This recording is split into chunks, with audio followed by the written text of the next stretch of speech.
Hello and welcome to Conference Championship Weekend, football's version of the Final Four. But before we get into games and break down winners and talk about the Super Bowl, let's take a look back at last week, the division round, where we saw a come-from-behind win from the Niners, a dominant win from the Ravens, a three-point win for the Chiefs, and Big Ben's Lions reached the NFC Conference Championship the first time since 1991 when Barry Sanders was in year 3, if you can believe that.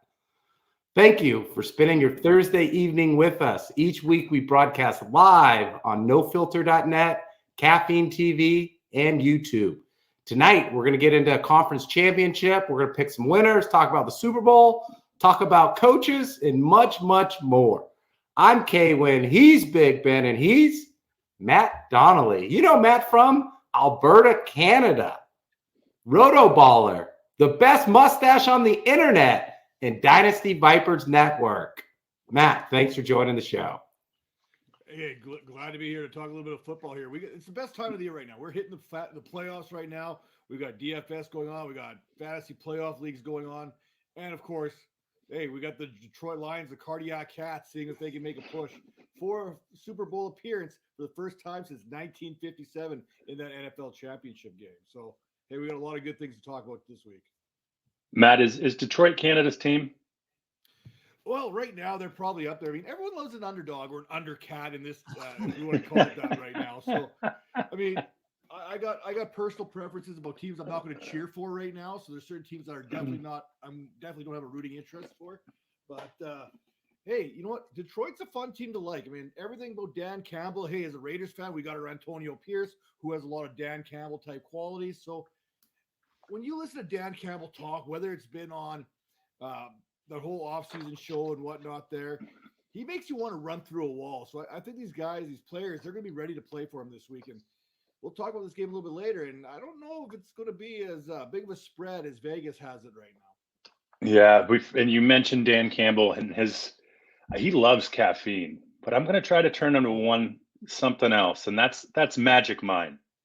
So if you haven't experienced Magic Mind, small little vial, it's a little green, it's tasty, it's easy. You don't have to have your Starbucks Grande cup and walk around with it all day just to see that crash of the caffeine.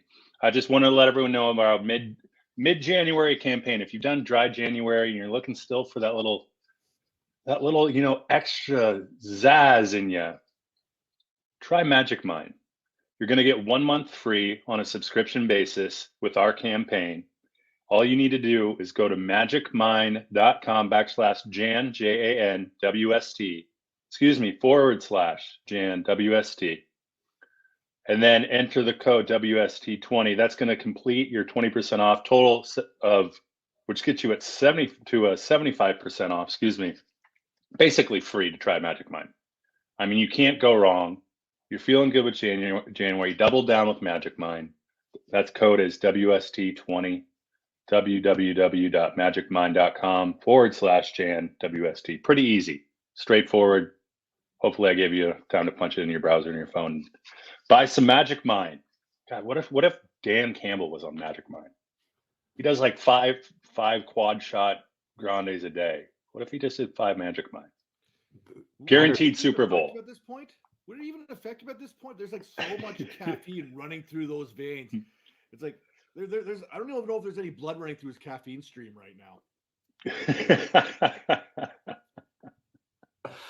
Well, another coach I want to talk about, we had some big news out on the West Coast for you guys that are listening. I'm in LA, Ben's in Seattle, Matt's actually up in Canada, and Jim Harbaugh left University of Michigan. He will be the head coach for the Chargers. What'd you guys think about that? Well, I think it's safe to say that Jim Harbaugh couldn't get immunity at the University of Michigan anymore. I mean, I don't know who to give credit for this, but you remember in Shawshank Redemption where he's got that fake poster over that hole that he breaks through the wall, and then at the very end, all the prison guards are kind of like looking through it and whatnot. That's like the NCAA investigating Jim Harbaugh here when it's all said and done. So I really do feel that he kind of dodged that bullet. It was kind of time for him to kind of get out, but I think he gave his team enough time, Michigan, where players couldn't transfer out. So he kind of help both sides. But the one thing let's not kid ourselves. Jim Harbaugh is a winner as a coach. Mhm. He did it at Stanford, then he went to San Francisco, did it again, then he went to Michigan and did it again. So this is great news if you're a Chargers fan. This is horrible news if you're an AFC West fan like I am. But man, the AFC West, you got Andy Reid doing Andy Reid type things there like he does every year. Antonio Pierce, Jim Harbaugh, Sean Payton came there last year. This is a division, I think, on the uprise. I mean, a couple of years ago, we thought this could have been one of the best divisions. It's sadly disappointed. There's a chance that this could be a division on the rise based on the coaching here. And Chargers, they've basically been a team without a coach for the last few years. Talent is there, the coaching not necessarily. Yeah, and if you run fast enough, you can run away from trouble. And I think you're right. I think Jim ran away from trouble. It reminded me of Pete Carroll. USC fans, cover your ears. Remember, dominant national championship. All of a sudden, I think he heard a little something what was going around on campus because he left for the NFL and then USC got put in probation. We might see the same thing for the University of Michigan. Cheat and win at all costs. I think that's what Jim Harbaugh said. That's what you got to do. And with Michigan looking internally at their next hire, they're looking, I believe, at their offensive coordinator, the same individual that filled in for him while he was suspended. Like that gives a little tip to the hat too. Like we don't want a new guy coming in kind of rustling around on how we do things here at Michigan now. And Jim Harbaugh, I try to draw parallels with him and like Coach K, just kind of like this quirkiness. Like you're like, Rain Man might be far, but it's still this like he does it his way. And I wouldn't be surprised to see him in LA and Venice in khakis and like, a long sleeve shirt in the middle of July. He's just that type of guy. I mean, but hard-nosed football, and that's what the Chargers need. That's what they've been lacking. Attention to detail and hard-nosed football. Brendan Staley and Jim Harbaugh, two different coaches. I think we won't see the Chargers lose too many close games because of stupid mistakes or not being prepared. And I'm excited for it. It's always good when you live in the city like I do and you've got two good football teams to go out and watch games. So it'll be fun, and it'll also be good for the AFC West too. It'll be fun to see how he constructs this team and what Austin Eckler's role may or may not be. Austin Eckler doesn't typically fill that Jim Harbaugh type running approach, all right? Maybe they go out and they draft a Blake Corum there out of Michigan. But remember, this is the same Jim Harbaugh that turned Toby Gerhart into a Heisman. I'm Toby. Well, it's that between the tackles runner. Yeah, and I think just to send Harbaugh off, I agree with you. It's like he's going to want to do it his way. Like I don't see you don't sign a 5-year contract where it's a year-over-year thing. It's like, we're giving you time to implement your system, find your guys, find your pieces. There's probably some understanding there. As one coach enters LA, another one leaves. Congratulations to Raheem Morris, who just became the coach of the Atlanta Falcons. He was in LA as the DC, I believe, for the Rams, right? McVay's got to go find a new guy. But I saw that as it's interesting that the report is that they passed on Belichick. That was the only place he returned. And so for Raheem Morris. Did they pass on him or did Belichick not want the job? Because Belichick was the first one that they interviewed, came back on a second interview on Arthur Blank's private jet. I feel like they're trying to change the narrative that they passed on Belichick. I think the storyline should be a congratulations to Raheem Morris. Well deserved. Like that LA defense have been vaunted at times, and he definitely deserved the opportunity. So there's a lot of pieces in Atlanta. That's a team that's like, if they just figured it out, and no offense to the mustache, Matt, but the elderly mustache that was in Atlanta, that was just tough to watch at times with all those pieces, and he just couldn't figure out how to get Robinson going. So I'm excited for Mr. Morris. Yeah, I mean, let's be honest here. Arthur Smith, that's a poor man's mustache altogether. It's basically a lip caterpillar. That's a weed dustpan, right? It's not like what I got going on here. This thing keeps you warm 24/7, 365 days, built for the Canadian winters up here. No need for chapstick is what I'm trying to say. Bill Belichick, I'm going to take a wild guess. He probably wanted too much control than what maybe Arthur Blank wanted to give him there. And make no mistake, Raheem Mostert here. He's a guy that got that Rams team amped up before games. This is a guy that had his team ready to go. You mentioned that defense. That Rams defense was legit for a good portion of the season, even though they had all these rookies and all these mischief type pieces all put together. I mean, it wasn't outside of Aaron Donald, it wasn't exactly big time players that came to play there for the Rams on that defense. And let's give the NFL some credit here, because there seems to be a bit of a changing of the guard, and there's some big time diversity hires going on in the National Football League. I mean, I think we have 4 big time coaches hired there. Dave Cannell's there with his, I think he's a Hispanic heritage there as well. So, I mean, big time moves there for diversity in the National Football League all around. And it's great to see that going on here right now. But yeah, I think Atlanta got it right. I think this is a guy that I think we've always talked about the Falcons being a quarterback away from being a decent team. Sorry, Heineke. Sorry, Desmond Ridder. Those were not the answers. Maybe it's a Kirk Cousins. Maybe it's even Jimmy Garoppolo. I don't know. But anything would be better than what they had there. I mean, hey, we'll give them to you for free. I mean, what I'm trying to say is Raiders fans will be happy to send Jimmy Garoppolo your way. But I think they got it right here. I think they got the right guy for this team at the right time. And that's the important part. Did any of these teams that recently hired miss, in your guys' opinion? Not to judge before a coach before he gets a chance to be an HC, because a lot of these guys are coordinators. But I'm looking at some moves, and it's not that I don't understand it. It's just different from what maybe I would have done. Well, I low-key like what Carolina did there with Dave Canales. This is a guy, maybe doesn't have that pedigree that we want in a head coach. He's probably the one guy that a lot of people question. Carolina wasn't going to get anybody else. They were not going to get the first choice of quarterbacks. That team has been a hot mess. No first-round pick. Ownership is interfering with just about everything out there. But the one thing that I do like, I love this move for Carolina and Bryce Young more than anything, because Dave Canales, he reinvented Geno Smith in Seattle as a quarterback coach there. Then he went to Tampa Bay and got us talking about Baker Mayfield. He basically got Geno Smith $30 million a year. Now he's going to get Baker Mayfield $40 million this year. Someone's going to make a mistake and sign Baker Mayfield for $40 million or $35 million or something absolutely insane, which, by the way, buyer beware. Without Dave Canales, Baker Mayfield, I don't think is going to be the same quarterback there. That being said, now he gets to come there, and this is what ownership needs. They're the team, they're the ones that wanted Bryce Young. We've heard the coaches maybe preferred CJ Stroud. Well, if they wanted Bryce Young, they need a guy to come in there and work with their young quarterback. And I think that's what Dave Canales does. Is he the long-term solution? Probably not. He's probably a bridge gap coach here more than anything, but he's the guy to hopefully right the ship when it comes to Bryce Young here and his NFL maturation.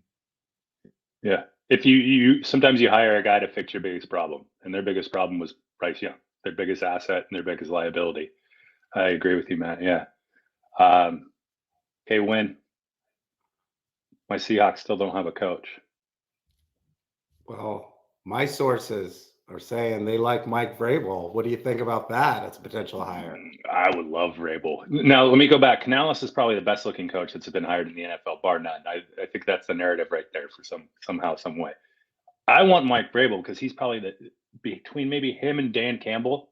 Like he's the guy that's closest to putting on the pads and actually going out there and playing and kicking ass. Like, we've seen Pete Carroll throw the ball around and oopsie do. Like Vrabel would get in, take the Mike linebacker's helmet, put it on in practice and say, watch, here's what I'm talking about. That's why I'd like Mike Vrabel. He'd be different, just different enough. But he's a defensive minded guy. I don't know. Matt, what do you think? I think you have to be careful what you ask for. I think Vrabel might come as a package deal. His offensive coordinator from Tennessee is also looking for a job right now in one Arthur Smith. Could he possibly bring Arthur Smith to be his offensive coordinator to Seattle if that's the job that he got? I mean, hey, I'm not saying it's going to happen, but I'm just saying be careful what you ask for. But I agree. Vrabel, I don't know why Tennessee did to let him go. There's something there that we are not privileged to that information behind closed doors, because you don't let a coach like Mike Vrabel go. A coach that players want to play for. I mean, we talk about Dan Campbell, Antonio Pierce. The NFL is different now. It is different. Before it was guys like Barry Switzer, Lombardi. I mean, Jimmy Tom Johnson. Landry. I mean, the coaching styles are very different. I mean, when you and I, when we strapped them on years and years ago, our coaches handled us a lot differently than youth coaches and high school coaches have to handle kids nowadays. And that is what we're seeing here with Dan Campbell, Antonio Pierce, Mike Vrabel, guys who have strapped on, played the game. They're treating these players like they would have liked to be treated, and the players are reacting in this day and age, in my opinion. Shane Waldron's out. You might have just pieced everything together for us, Matt. I'm going to take that to my group of buddies and see what kind of feedback I get. But Waldron's out. Everyone, as Geno Smith went, so went the offense, obviously, in Seattle. And as he regressed, to your point, kind of piecing all the coaches together there, everyone got soured on Waldron because they just couldn't score in the red zone. And Vrabel, okay, I guess I can digest that one. I just no more Pete.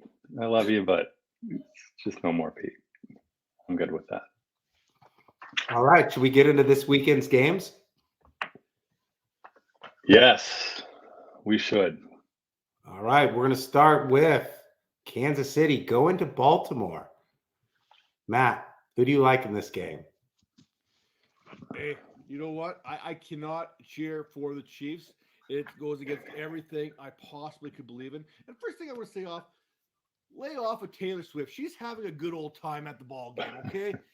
I don't care what's going on and how many times they show her. She's having fun at the ball game. Leave her be. Let her do her thing. I guarantee you, I've seen there's a bunch of other buffoons out there doing who knows what, having a good time that nobody's talking about. But for me, I'm taking the Ravens. This is a well-oiled machine. I think the opening odds are 3.5. I know people like that extra half point as far as the Chiefs are concerned.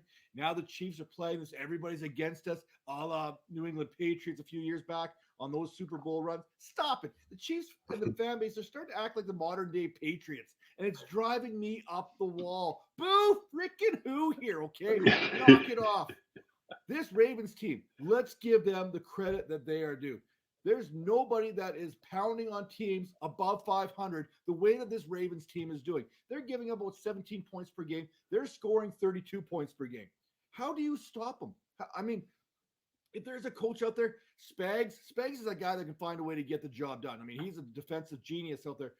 But you cannot account for Lamar Jackson, the NFL MVP, what he does on the field. And now you're telling me that he's going to get Mark Andrews back this week? With Mark Andrews coming back, Isaiah Likely, it doesn't matter. You have to try and defend Lamar Jackson. And the problem is RPO type things, those run pass options, it's going to cause those linebackers to delay.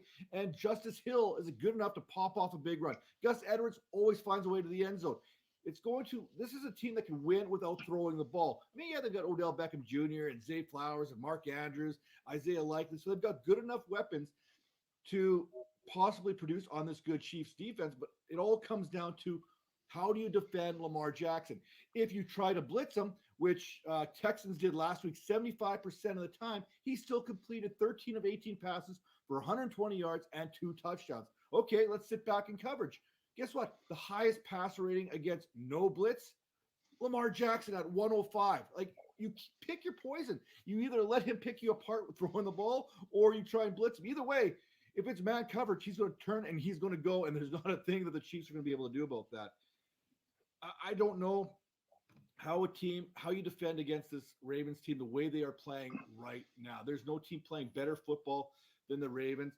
And, I mean, only one person right now can stop this Brittany Mahomes, Taylor Swift, Jason Kelsey, Jackson Mahomes, whatever. Do we really want this at the Super Bowl again? That's what you got to kind of ask yourself. There's only one man capable of stopping all this, and it is Lamar Jackson. So I'm taking the Ravens. You know what?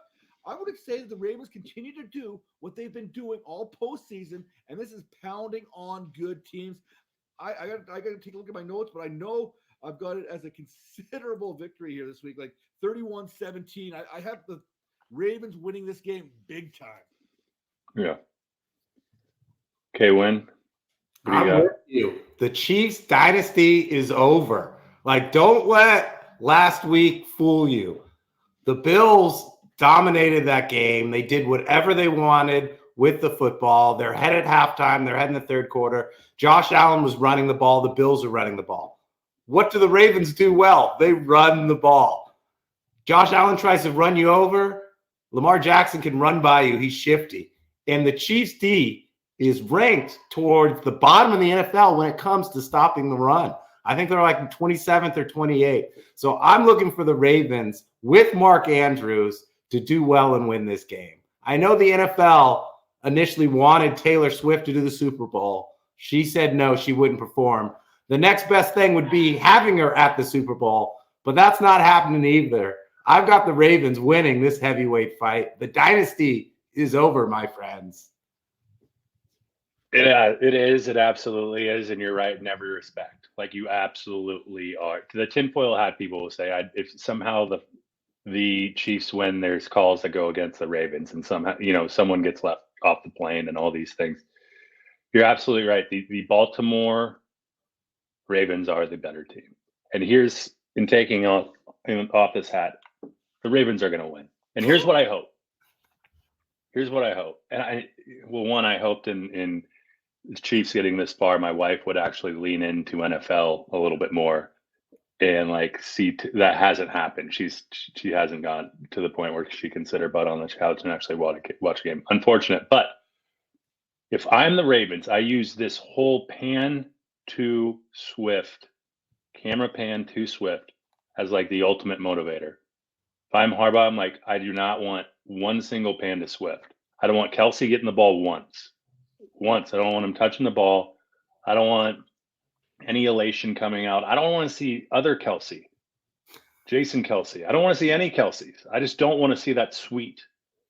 That would be the motivation for me, because I'm as much as I forget who JJ Watt talked about overexposure in athletes, and Travis Kelsey and Mahomes are just overexposed. I'm tired of seeing them. I'm tired of seeing you. Just get off the screen. I don't want your insurance, and you're not going to win this game.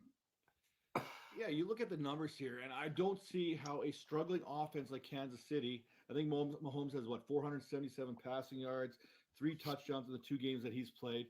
Going against his Ravens team, they just shut out the Texans in the second half. I would argue that C.J. Stroud has been playing better football this season than Patrick Mahomes has. So if they shut down C.J. Stroud and make him look like a rookie, then maybe they can do the same thing to Patrick Mahomes, who is dealing with some injuries on the offensive side of the ball.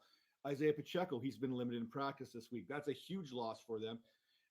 We know Rashee Rice had that ankle injury there. So those injuries are going to be keys on how this Kansas City Chiefs offense can potentially attack the Baltimore Ravens. And on the other side, Marlon Humphrey, he's kind of been limited in practice too for the Baltimore Ravens. And that's a big one, because he's kind of that guy that would be used on a guy like Travis Kelsey.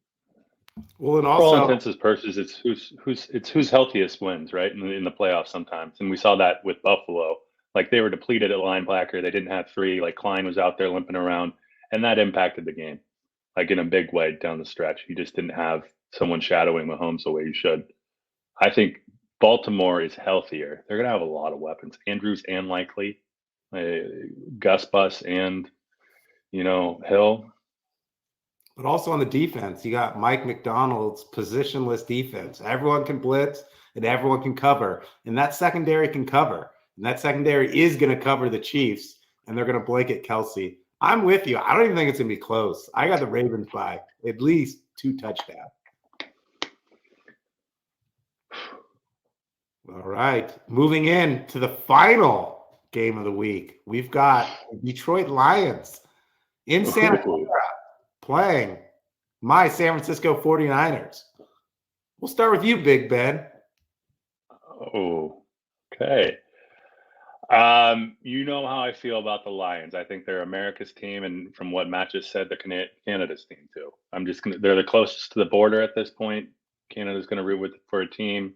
They're going to root for the Motor City Lions. What do we call them? The Cats? Cardiac Cats. Cardiac Cats. It's a script that I think plays out. Jared Goff going back to the Bay Area, winning a game against the Niners. I think Amon-Ra St. Brown still has that Pro Bowl snub type play going on. Laporta getting back and healthy is going to be very important for the Lions. They just signed Zach Ertz to potentially promote him off the practice squad to play tight end for him this coming week. And their defensive line, if they can tell you what, they have Hutchinson.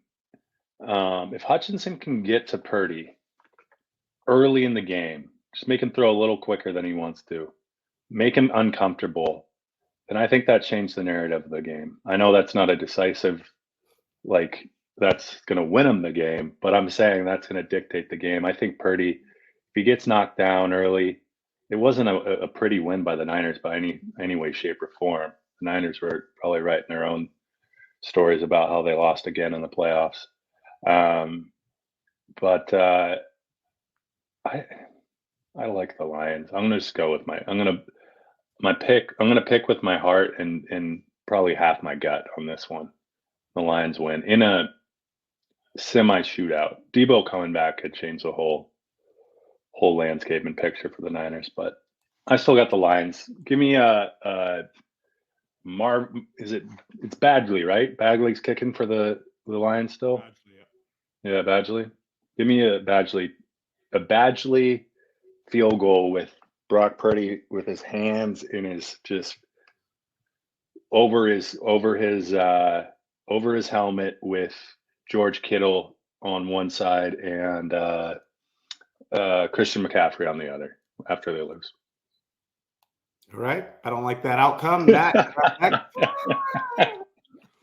Well, if you're one of those tinfoil wearing conspiracy theorists out there, you know about the Super Bowl logo situation. Every year, the Super Bowl logo seems to tip off who's going to be represented in the Super Bowl for each conference. And right now, the Super Bowl colors happen to be purple and red, which would indicate the Ravens and the 49ers. Now, I got to put some numbers and some stuff into this whole thing. Jared Goff, he is seeking redemption, a chance to make up for that Super Bowl loss with the Rams, and then even that score for himself and Detroit Lions fans who basically had to clap with tongue-in-cheek there when Matthew Stafford won a Super Bowl with the Rams. Now, a little history, if I may. We kind of talked about this a little bit earlier. The last time that the Lions were NFL champions, the last time that they won a playoff road game was 66 years ago, back in 1957. Their opponent, the San Francisco 49ers. The Lions are a team of destiny, but I'm not saying it either when we talk about this. Here is a list of quarterbacks to take two different franchises to the championship games this century. Tom Brady, Peyton Manning, Brett Favre, Kurt Warner, and Jared Goff. That's it. That's the list right there, okay? I'm not going to say that he's elite like Joe Flacco, but I'm saying Jared Goff has the weapons to get this job done. Now, San Francisco, we can all agree they are the better team right now. It's clear they are the better team. They got the better record. They're hosting this game. They got better weapons on offense. They got a better defense, better secondary. Or do they? I mean, both these teams have given up big-time plays to the wide receiver position this season. So both these teams can be thrown on. The thing is, where's this production going to come from? We know Sam Laporta is going to do Sam Laporta type things. He's a potential offensive rookie of the year, better than Travis Kelce this year, arguably in fantasy. You've got Amon-Ra St. Brown, who is, in my opinion, an all-pro wide receiver, even though he didn't make the Pro Bowl, but he made the all-pro team because that's how the NFL likes to work. And then here's where it gets kind of funky.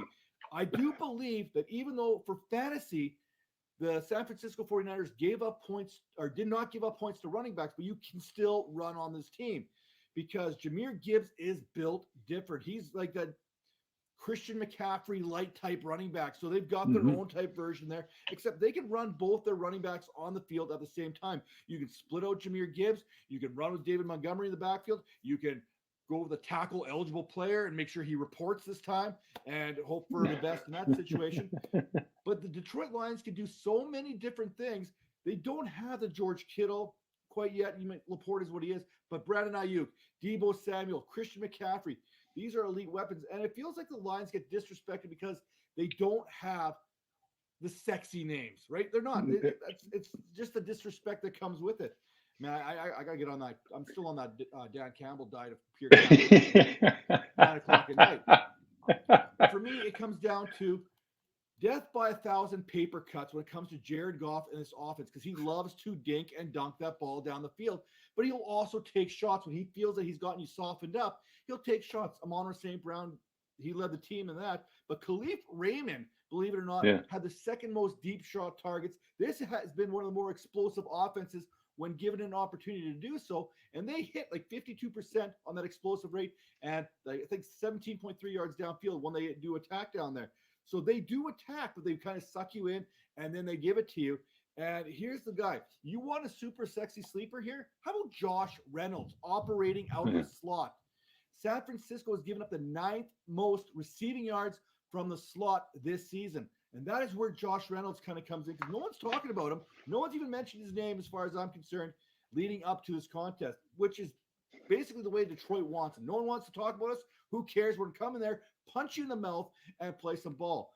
Don't forget, Brock Purdy in the bad weather, he had 2 pick sixes that were dropped. Yeah. I love Brock Purdy. I love Mr. Irrelevant. I love his story.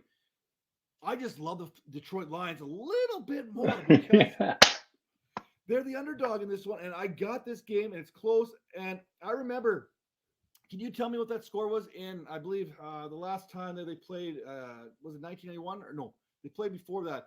Anyway, the final score in that game was 24-23 for the San Francisco 49ers. I'm all about redemption. I'm going to give the Detroit Lions the win here. 24-23. Take off that tinfoil hat. Let's go. No Taylor Swift. We have to have a big name there at the Super Bowl right now. We got to have a big name. None came to the Super Bowl. How about Eminem coming to town? Yeah. And then coming in there and basically crushing Usher and just taking over the halftime show himself. That would be incredible. So we got 2 picks for the Lions. I'll have to somewhat even this out. I'm going Niners. What I'm concerned about, though, is Deebo Samuel. The Niners are 8-9 without Deebo. He makes that offense go. He's another component in the backfield and in space. We're probably not going to know if he's going to play right up until game time. There's going to be a little gamemanship there. But that's not the reason I'm picking the Niners.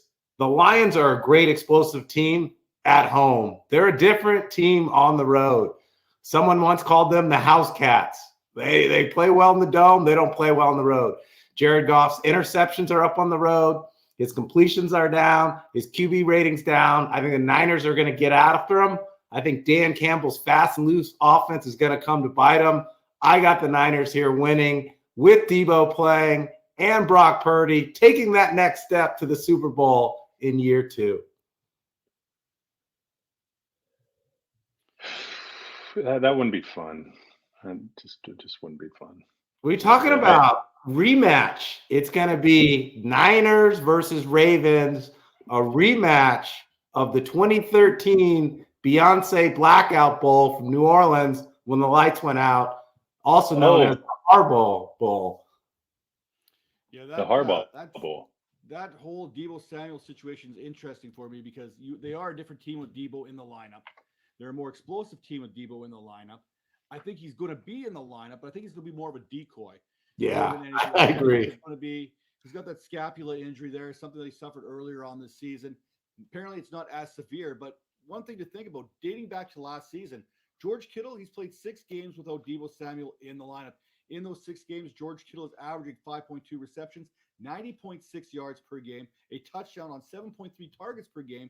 He's got a 26% target share, 25.7% targets per route run, 3.31 yards per route run, and over 20 fantasy points per game in those 6 contests. If I know that, Dan Campbell knows that. So that's something to throw out there. But I mean, it's going to be interesting because this is one of those games where Kittle's probably, this is where they've got that advantage. Kittle on Barnes and Anzalone versus Laporta versus Greenlaw and Fred Warner. Fred Warner, I think, gave up 3 catches on 6 targets for 19 yards against Luke Musgrave and Tyler Kraft. They're different people altogether from what Sam Laporta is doing, but it makes it a little bit more interesting. But I really think this comes down to the Lions establishing the run. And to do so, Frank Ragnow has to be good to go. He had that knee injury. He had that ankle injury. He is what gets this Detroit Lions run game going. And he's going to have to be even better because Jonah Jackson had that MCL surgery here earlier in the week, and he's out. And the only way he's coming back is if the Lions make the Super Bowl. So that's something to keep an eye on there. Javon Hargrave, Eric Armstead versus that middle interior line for the Detroit Lions. I think that's where this game could be won when it's all said and done. I want to go back to what you said about Gibbs, because I agree. I think there's this maturation process that's taken place throughout the season. He's got more confidence in himself. The play where he effectively put his foot in the ground and said to an all-pro in Winfield, "I'm just going to beat you to the end zone, and then I'm going to slow down and throw you like a pseudo stiff arm." You know, just that to me just said the guy's arrived, and that was a big play in the game for the Lions. Huge play for the Lions, and just swaying or in terms of momentum. I think you have Montgomery, who you set the pace with. You kind of get he's the type of guy that would be good in Big Ten football. You know, he'll give you 4 yards, 3 plays. That's a first down, right? But Gibbs is a guy where if you wear him out, he's shifty, and he's going to be the guy that presents. Yeah, I'd like to call him McCaffrey light, but a difference maker, I think.